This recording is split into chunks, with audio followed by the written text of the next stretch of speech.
নমস্কার, Assam prime network থেকে আমি ইন্দ্রাণী আপনাদের স্বাগত জানাচ্ছি।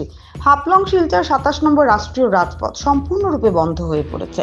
হাফলং শিলচর ২৭ নম্বর রাষ্ট্রীয় রাজপথের অবস্থা এখন ভয়ঙ্কর হয়ে পড়েছে। ভূমিস্খলনের জন্য হাফলং শিলচর রাষ্ট্রীয় রাজপথ সম্পূর্ণরূপে বিধ্বস্ত হয়ে বন্ধ হয়ে পড়েছে। আজ সকালে একটি বলেরো পিকআপ বাহন জলের স্রোতে উল্টে যায় পথের কাছে থাকা একটি নালাতে, জাটিঙ্গা হারেঙ্গা যাও এর মাঝের কাপড় চড়াতে।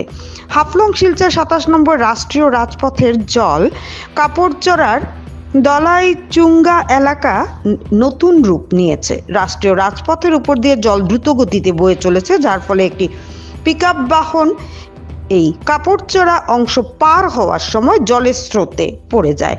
জেলা প্রশাসন এই রাজপথে যানবাহন চলাচলের উপর নিষেধাজ্ঞা জারি করেছে।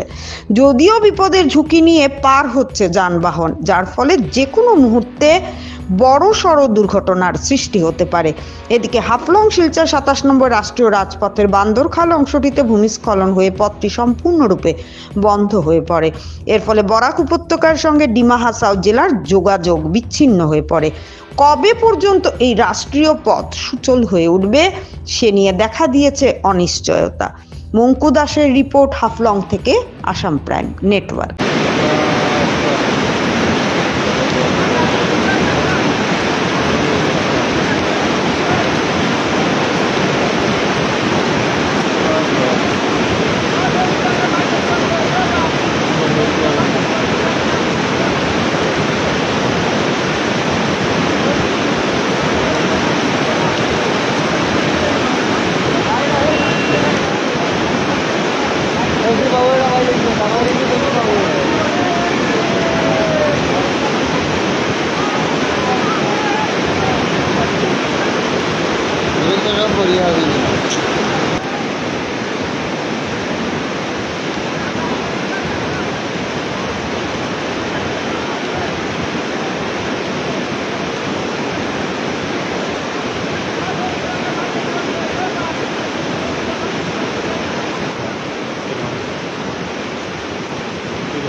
रोड इंस्पेक्शन करने के लिए जा रहा है।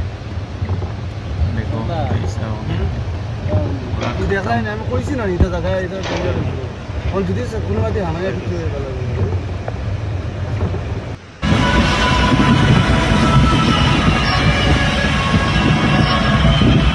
बाप रे बाप।